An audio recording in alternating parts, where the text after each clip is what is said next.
Welcome back to another episode of Back to the Futures, the official podcast of the Futures League, presented by 78 Sports. I'm Owen Shadrick alongside Matt Ferreira. Matt, another great week of baseball. How you doing today? It has been an amazing week of baseball. We had a ring ceremony in Nashua yesterday as we record on Saturday morning. And just all around, it's been a great week. Yeah, another great week of baseball. And yes, the rings were given out in Nashua. They look beautiful.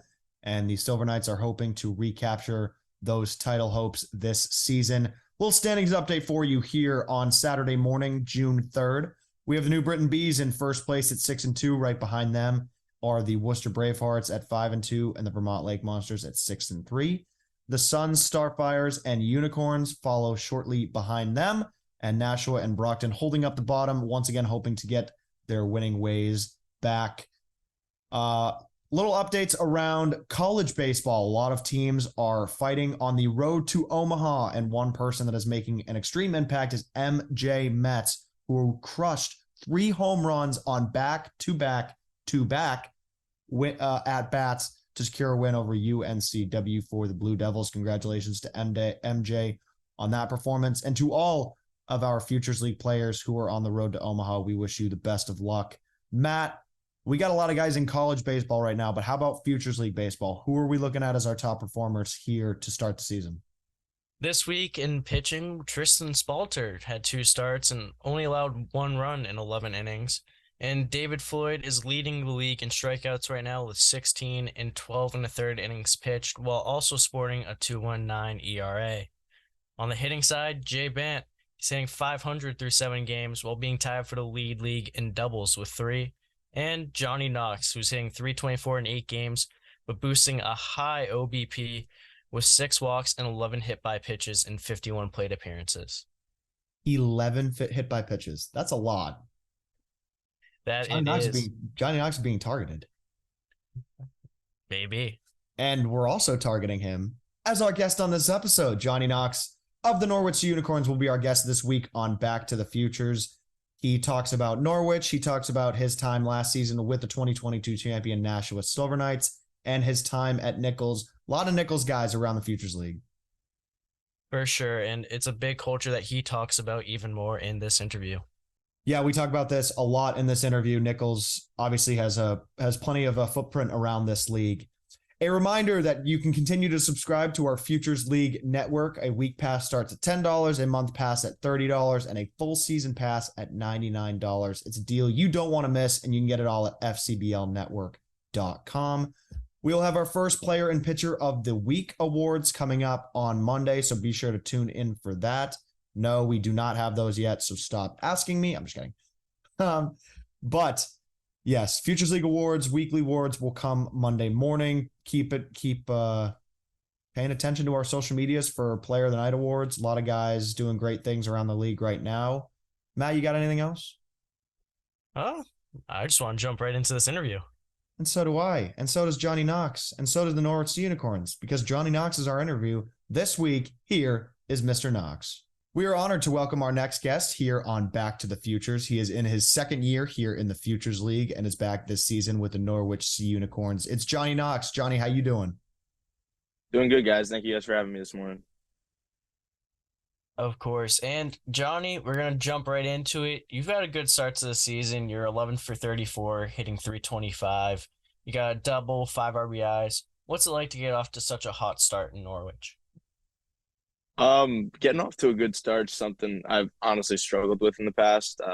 Both of my last 2 years in college, I kind of struggled out of the gate, and same with last year in my stints in Norwich and as well as in Nashua. So it feels a lot better getting out to a good start this year. As you guys said, second year in the league. So kind of taking a little bit of a leadership role with Norwich this year. And it was definitely a good example to set and just kind of, get going early for the guys. And you talked about a leadership role. You're a veteran voice in that locker room. What's the advice you find yourself giving out the most? Well, early on, we 4-6, I think, through our first 10. So not where we could be. I think pretty much everyone on the team could agree. There's definitely some games in there we could have won and we kind of gave away. And it's just kind of reminding ourselves it's a really long season. Like there's going to be growing pains, especially in the early going. So just kind of making sure everybody understands that is really the go-to this early on. And like you said, a little bit of growing pains so far this season. You guys are 4-6 right now as we're recording on Saturday morning. What do you guys think you need to do to get back above 500? Honestly, I don't really think there's too much. Like it'll solve itself. We have a pretty good roster. I really think it's all just going to solve itself. Like guys keep coming that are going to be here full year that are getting here late from their conference tournaments or whatever else they've been doing. And when we get to full strength, I think we're going to be a pretty tough team to beat. Yeah, rosters are far from final in this league, and Norwich certainly has guys and big bats and arms that they need to add, and they will add in order to be back above 500 this season. And again, you mentioned it. You were back in the league for a second year after spending time in Norwich and Nashua last year. What does it mean to be back and now full time with Nashua, or sorry, with Norwich? We'll get to the temp contracts in a minute. I do want to ask you about that. But what does it mean to be back in the Futures League and in Norwich for the season? Yeah, I mean it's a fantastic spot. The facilities are top notch here, and that's I think very attractive for a player just looking for a spot in this league. And it was hard to pass up coming back to Norwich, playing with two of my really close buddies from school, Brendan Hyde and Ben Jerome, as well as having the pleasure to be coached by Kevin Murphy, who I also played with in college too. So it was really hard to turn all that down. Yeah, Kevin Murphy was your Nichols teammate in 2022. What is the dynamic with him like as manager, especially with so many Nichols guys on the roster? The dynamic's awesome. I mean, he kind of took a coaching role towards the end of his last season at Nichols, and I think that really benefited him last year going into coaching at Norwich, which I was under him last year as well as a player, and now this year with him taking the managerial role, I think he's really stepped into it well. He's doing a great job thus far. Got there a little late because he was with Quinnipiac and they were winning games, but ever since he's come in, the energy in the clubhouse has been awesome, and the team is really excited to have him around. Yeah, is that ever weird playing right directly under someone that you played with as a player? Definitely. Honestly, no. Like I said, like he kind of took that coach's role his last year, so that's kind of how he was viewed at Nichols for a lot of the time. Like he was, even when he was playing a lot, he was still like that leader where it was kind of like he was a little higher up, like you listened to him like he was a coach. So it was a pretty easy transition. Yeah, and you mentioned it last year. He was the pitching coach, so you kind of got a taste of him as a coach last year, a little bit during your stint in Norwich. Have you seen any changes in the way that he's talked to you guys and coached you guys from last year as a pitching coach to now as the full-time manager? I think definitely like he just got coaching a little more now because I mean he's got a full year under his belt compared to at that point it was really his first coaching experience at this level. He's always been a great guy to be around, and he just continues learning more and more about the coaching side. And we have full faith in him that he's the right guy at the helm for us this year. Yeah, that's great to hear. And how much of an impact, I guess, did he have? And if he didn't have an impact, who was the one that kind of recruited you to Norwich this season? Yeah, I mean he was obviously the first one to reach out to me. He helped me get there last year as well. So he's definitely been a big impact for getting me down here in Norwich. And as I said before, like turning down the opportunity to continue to play and live with two of my Nichols College teammates as well is pretty hard to turn down. So really all that together, as well as being a little closer to home. My parents love to come up and watch as many games as possible. So those were all really just big points in deciding to come here. We talked a little bit about your recruitment to Norwich. We also had your GM, Lee Walter Jr., on the podcast last season. What have you seen from him, and what is your relationship with him? Lee, he is a very hardworking guy. Murph told us that from day one, and that's definitely held true. Like you'll see him doing things that most GMs aren't doing in this league, or really, period. I bet in other leagues you wouldn't see a GM out there dragging the field either. But he's pretty much all around. He's doing a lot of things. He's very busy. So you see him in short stints because he is so busy, but every time you get to see him, he's always very polite, asking what we need. If anybody has any questions, everything, he'll come in to meet with us here and there as well, and kind of tell us some things he's got to get off his plate or what the league's telling him to tell us. And everything he says is very truthful, and he's very straightforward with all of us. And that's really all you could ask out of a top guy like our GM. Yeah, I got to ask about that because he's not been the only one, but is it weird and unusual seeing a GM do grounds crew? I wouldn't say so, honestly. Like I do facilities work at Nichols College as well. Like some people just like doing that kind of stuff. I love doing that as well. So I mean, it's one less guy he's got to hire, I guess. Yeah, he's very protective of his home field for sure. No, definitely. I mean, take care of the home field advantage. Hold on, we'll get right back to the Futures, but first, we want to share a message from our friends at 78 Sports. Do you have kids playing baseball or softball? We all know practice time is limited, especially here in New England, not to mention the cost of lessons and cage time can add up very quickly.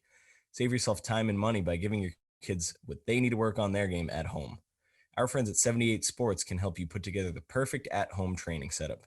Whether you want to start small with just a tee and a net, or looking to set up a full cage with turf and a pitching machine, they have you covered. And I've used their stuff before. I've seen their facilities. They definitely cover everything. The team at 78 Sports design and install hundreds of at-home and commercial sports training facilities. So let them help you find the perfect setup for your space. Visit the 78 Sports website at 78sports.com. That's SEVENTY, the number 8, sports.com. For a limited time only, by just mentioning Back to the Futures, you'll receive a 10% discount off your order. That's SEVENTY, number 8, sports.com. Now, back to your regularly scheduled programming. And Johnny, last season, you were a 2022 champion, finishing the year with Nashua and appearing in 2 playoff games. What did it mean to be added to that roster late and making an impact to help them win the title? Yeah, I mean that was a pretty fun experience. Definitely something I'm very happy I got the opportunity to do. My coach at college, Kyle Bouchard, kind of helped set that up with Cam Cook over there. Obviously, those two played together at Nichols, so it was just kind of a bridge for me to get an opportunity there. And you get there, and there wasn't really much expectation. I don't really think I expected to play too much, and a couple of injuries happened. I got an opportunity and just kind of ran with it. And at the end of the season, we were champions. That was a really cool experience. And now this year it's just kind of chasing that, trying to capture that all over again.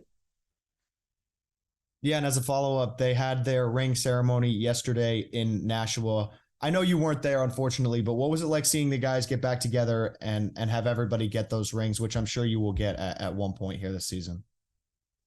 Yeah, no, it seemed pretty cool. Still talking that group chat pretty much daily, and they were all talking about how awesome it was being down there. Some of those guys are still playing for Wake Forest, Boston College, and other schools.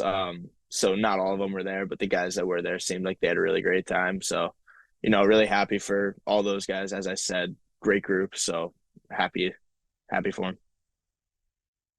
Yeah, and we mentioned the connection between Kevin Murphy, Ben Jerome, and others that play for Norwich, but there's plenty of Nichols guys that have played and do play in Nashua and a very strong culture up there. What does it mean to be able to have that culture around? We'll start in Nashua, having that culture around in Nashua with Cam Cook at the helm, and you mentioned Bouchard. We'll talk about him a little later, but having those guys in Nashua and being able to grab you guys from Nichols and be able to give you a chance to play more baseball. It's just a really good pipeline. I mean, everyone really wants to play at the highest level of baseball they can, be with the best competition they can.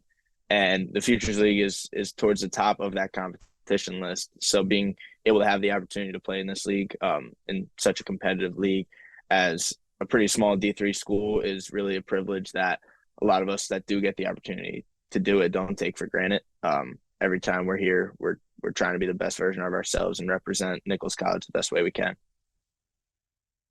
Yeah, obviously Nichols College in Nashua, and of course Nichols College in Norwich with a couple of your teammates, and of course now your manager is a Nichols man. So that's great that you guys continue to get to play together, even outside the college walls. Mm-hmm. And before that happened, though, you were a temporary contracted player with Norwich. What was it like for the Sea Unicorns to give you that first opportunity? Like I said before, Murph kind of helped me out with getting that opportunity as well, having played with me the season before. So, um, hats off to him. I really appreciate him for getting me that opportunity. And it was obviously a very fun experience. If I didn't enjoy it, I wouldn't be back here this year. So obviously I had a lot of fun here in Norwich last year with just the 10 days I was here for, but I'm excited to be here for a full year this year. So.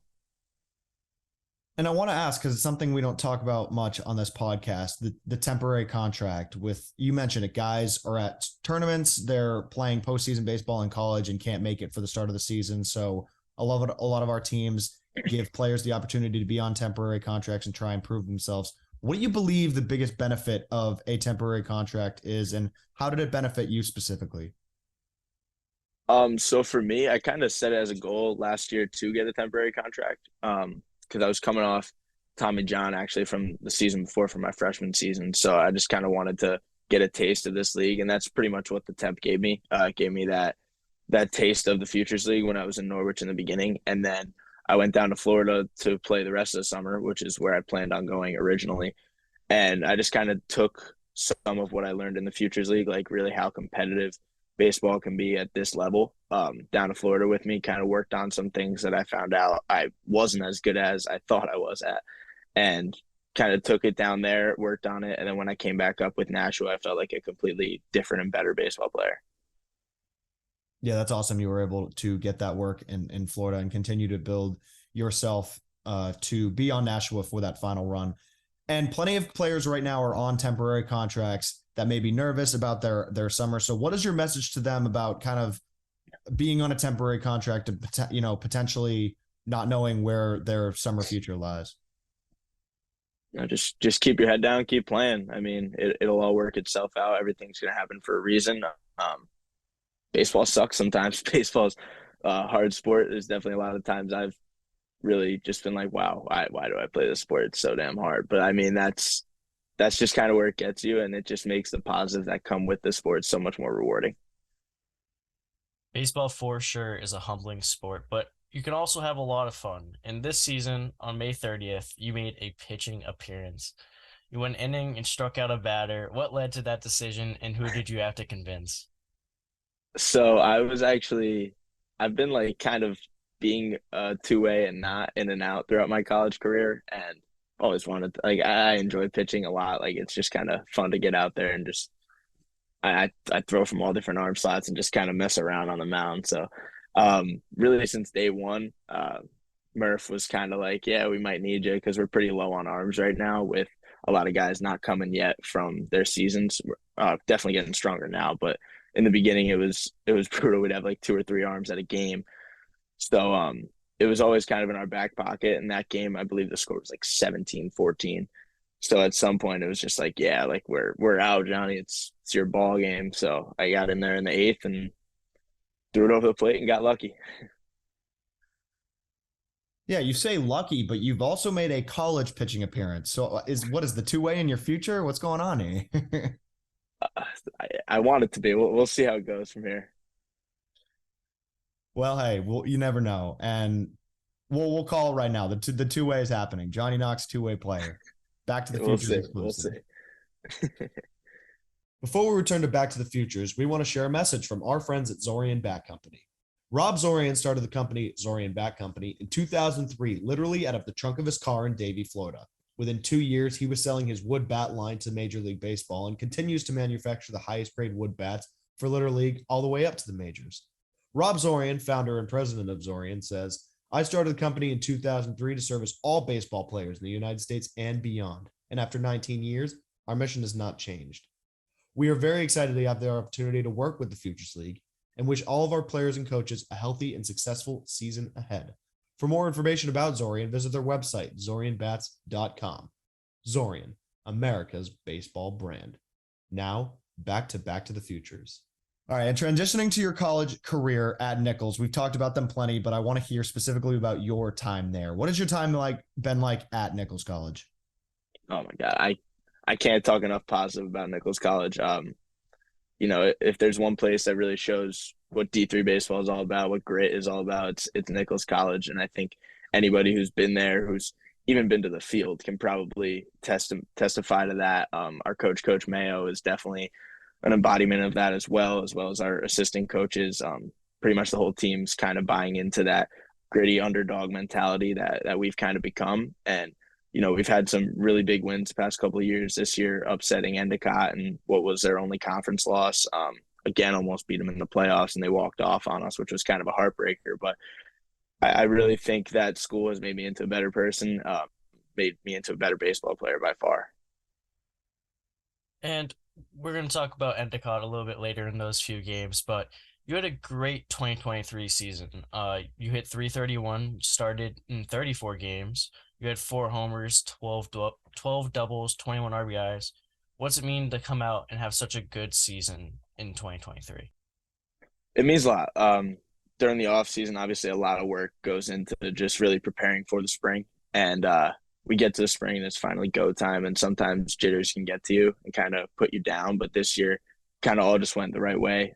It's pretty easy hitting with a guy like Brendan Hyde behind me, Jim Marasco, another guy who had a fantastic year, and kind of being smushed in between those guys in the lineup definitely made my life a lot easier. Some other guys were in and out of lineups, injuries and sickness, but the team kind of as a whole stepped up.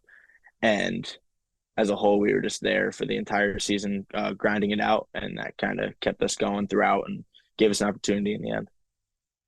And you talked about the season as a whole and how you guys just grinded it out. But like you mentioned earlier, it caught my eye that you were played Endicott 3 times. And like you said, you beat them once in the heartbreaker in the CCC playoffs. Was there any extra motivation to try and beat them because of their rank?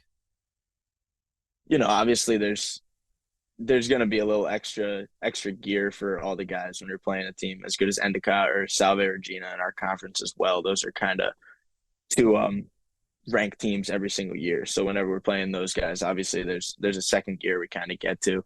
And Endicott, they're still dancing right now. We're still, a lot of the guys on our team are pretty friendly with some of the guys on their team. I played with a couple last year in Nashua, so there's definitely a good relationship between the two. But once the game starts, it's all seriousness between us two, and they're a very good team this year. So playing with them and beating them once is definitely something that we're pretty proud of.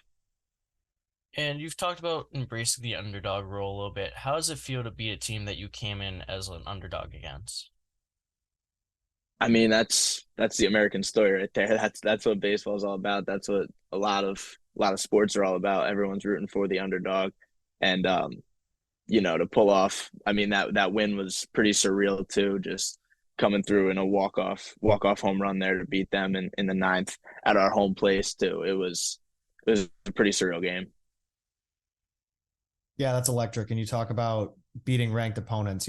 That's what everybody wants to do in college, not even college baseball, just college sports. Is you see the number next to their name and you're like, yeah, you're on my calendar. Mm-hmm. Yep. No, 100%. You had another great season, which warranted more postseason awards for yourself, earning all Commonwealth Coast Conference first team honors. What did that mean to you to be able to take a look back at your season and be honored the way you were by the conference? Yeah, I mean, obviously, ending a season with something like that's awesome. The end goal is to win championships, and something Nichols hasn't been able to do yet. Next year, that's where our head's at. I mean, all the personal awards are great, but that's kind of the end goal. Especially as I said before, you kind of got a taste of it last year in the summers, winning it with Nashua. So that's kind of really all I'm chasing right now. And you talked about being smashed in the lineup right next to your teammate Brandon Hyde, who you're currently in Norwich with. What did that mean to have both you guys make first team in conference and now play together in Norwich?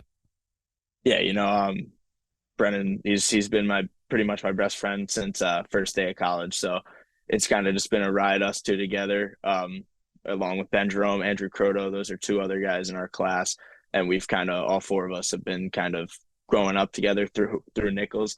So just playing together and having good seasons together obviously is what it's all about. And back to your improvements that you made, you were talking about some in Florida, but in 2022 you were 3rd team hitting 286, and this year you made first team. The improvements that you saw from year 2 to 3, and where did that help you to get where you are today? I think it's a lot of the improvements were really just more mental, just like getting mentally stronger every single day. And as we talked about earlier, baseball stinks sometimes, and it'll beat you down if you let it. So, just kind of allowing myself to stay confident and stay positive has really been the key to being more successful. Yeah, and you talk about that, but you mentioned earlier that you had Tommy John surgery before. What was it, before 2022? You said. Yeah, during my freshman season. So, I mean, that's got to be tough, coming in as a freshman and then immediately having to get Tommy John surgery and such a big surgery in baseball. What is your mindset going through that? And how do you feel like you came out on the other side? Obviously, it's we talked about the mental game a lot. So mentally, how did you think you came out on the other side? Yeah, so that was really my first time away from baseball, which made it extremely hard. Like that's kind of always just been my go-to whenever things are going wrong, just do something baseball, workout or something like that. So dealing with an injury like that was definitely very difficult. But as I said before, like it just made me stronger in the end, just made me mentally stronger because now like I kind of understand how much of a privilege it is to be able to play baseball every single day, play baseball in such a great league like this, in the NCAA, and just having the ability to do that every day and really having a better gratitude for it is really where I came out after the injury. Yeah, and we've talked to a number of people about those type of injuries on this podcast where, it's so big, and you said you're away from baseball for so long and then you come back. When you came back, the first time you came back, first time you threw a baseball, what was going through your head? Was it ever an issue like, oh, what if this happens again? Or are you trying not to get in your head that much? So my injury was a little different. It was actually off a collision that I tore my UCL. It wasn't even thrown. It was actually my left arm. So it was definitely different going through all that than just a typical Tommy John. I was out for like a month or two, and then I definitely came back a little earlier than I should have, but was back pretty quickly. I was actually swinging with the bionic arm on my left arm. So it was definitely a different process, but I mean, it happened on a bunt play. So every time we do that in practice, it's always in the back of my mind, like, oh crap, make a good throw here, please. Like, don't want to have another collision. But yeah, I mean, it's gonna be there, but it's just kind of staying away from it and still playing confident. That's really the only way you get through it.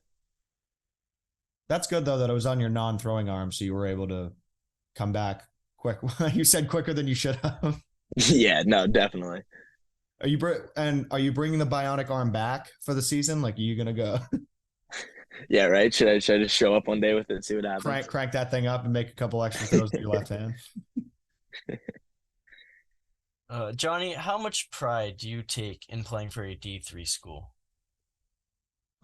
So much. Obviously, I don't think D3 guys get enough credit. We've already seen some pitchers that are D3 guys so far this season that are pretty dang good. As well as one of my teammates, DJ Perrin. He was LEC Player of the Year, and he's one of the better hitters I've seen in the Futures League so far. And he's a D3 guy at UMass Dartmouth. Brennan Hyde right along with that list. And D3 guys I don't think get enough credit.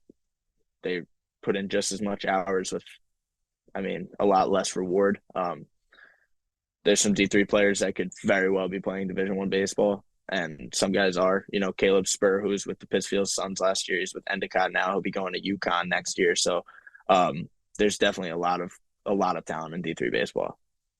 And we talk about the talent, but even you mentioned earlier how people in your conference that you're friends with. What's it like to have such a tight-knit community in D3 baseball? I think that's a pretty cool aspect of it. Like last year when I was with Nashua, like Salve Regina, I guess we kind of view them as our rivals almost. Every team in conference you kind of view as a rival, but I ended up playing with a couple of guys on Salve Regina last year in Nashua, and it just kind of you see someone from your own conference in D3 baseball, and it kind of makes you feel more welcome, makes you feel more like you belong when you're playing in a league with a lot of Division I, Division II guys. So I feel like it just kind of brings everybody a little closer together, even as I said, where sometimes you could be rivals. It's just having that common ground between the two of you that kind of brings you closer together and just kind of feels you more at home. Yeah, and you talk about D3 and everybody being close. You mentioned that Kyle Bouchard was a big part of you ending up on Nashua last year. Obviously, he was our 2020 FCBL championship MVP. What have you seen from him as a coach, and what was it like to have him, assist you in getting into this league? Yeah, I mean, he's one of the better coaches I've ever had. Like, he's a great hitting coach. Obviously, was a fantastic hitter in college and in the Futures League, and he's kind of taken that right into coaching. Last year, he was or 2 years ago, he was volunteer, and then this past year, he was our head assistant and also infield coach. So I work a lot with him, obviously, and he's done a lot to benefit me. Again, I talked about the mental side of baseball, and he's kind of very big on that. Helps me out a lot with that, and I can kind of get to the point where I overthink a lot in baseball, and he calls me out on it and makes me just kind of simplify everything and be the best player I could be. And we've talked about your time in Norwich, Nashua, and in college, but we want to take a little bit further back and attending Jefferson Township High School in New Jersey. What was your time like there?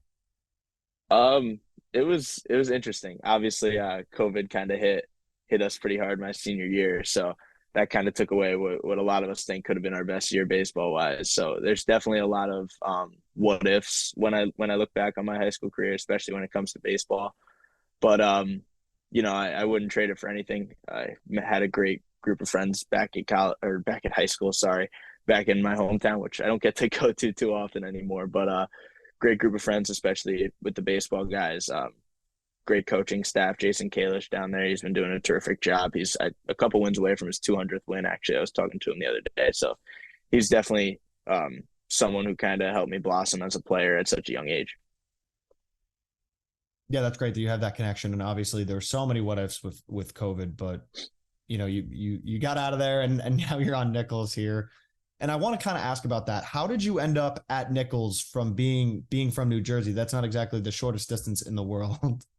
Yeah, so pretty simply, actually, I was playing in a tournament up at Southern Connecticut State with my club team, and Coach Mayo saw me up there. He shot me an email. I'm pretty sure on my way back, actually, from the tournament, and asked me to come up for a visit. Went up for a visit, and I fell in love with the campus, fell in love with the coaching staff, the facilities, and here we are a couple years later. Yeah, and you are at Nichols, a little far from New Jersey, but it made it work. And I want to ask a little bit about your family history here. On your bio on Nichols, it says, it mentions all your awards and stuff, but it also mentions your family and your dad, who played college baseball at the College of William and Mary. I want to ask what kind of influence he has had on you and what advice that he's given you as you continue to play in your college career. Yeah, my dad is my biggest supporter, my biggest critic. He's always by my side. He's the first one to talk to me after most games. I'm always either getting texts during the game that I'll see after, or a call right after games. So he's kind of made me fall in love with the game at such a young age. I was always playing catch with him and stuff like that. He was my coach until I was 13 years old, I believe. So just growing up with my dad through baseball has definitely been a great bonding experience, I think, for the both of us. And now that I'm grown up a little bit, whenever he comes to games, it's obviously awesome to see him. And I think I hope I'm making him proud, just playing as hard as I can every day. Yeah, that's awesome. And one last question here for you, Johnny. What is your favorite all-time baseball memory? Favorite all-time baseball memory. I'm just gonna raffle off a few because it's kind of hard to choose from. So when I was 12 years old, won the Cooperstown Dreams Park tournament. Obviously, that was kind of the highlight of my youth, I'd say, for baseball. And then during the COVID year at high school, my senior year, we actually did like a mini tournament. They called it the Last Dance tournament, and that was a pretty cool experience throughout the entire state. It was just like a round robin. So that was a really cool experience. Got like 4 games in for my senior years. It was better than nothing, but those 4 games were a lot of fun. And then, I'll just go right back to last year, Kyle Wolf's home run in the championship game to pretty much seal the deal. And that was surreal experience. And then also at college last year with Jim Marasco's walk-off home run over Endicott. That was a pretty cool experience as well. Yeah, those are some awesome memories that you won't forget. And that Wolf home run, I don't think any of us are going to forget anytime soon. That was an electric bomb in an electric series. Johnny, we appreciate you taking the time. Thank you so much for joining us. Best of luck at the rest of the season, and we can't wait to see you on the field and Dodd Stadium and elsewhere around the Futures League. Thank you guys for having me. I appreciate it. Of course. And this has been season 7, episode 2 of Back to the Futures, the official podcast of the Futures League. We have new episodes coming out every Monday. Be sure to subscribe to our podcast. We're on Apple Podcasts, Spotify, SoundCloud, and YouTube. Thanks for tuning in. We'll see everyone soon.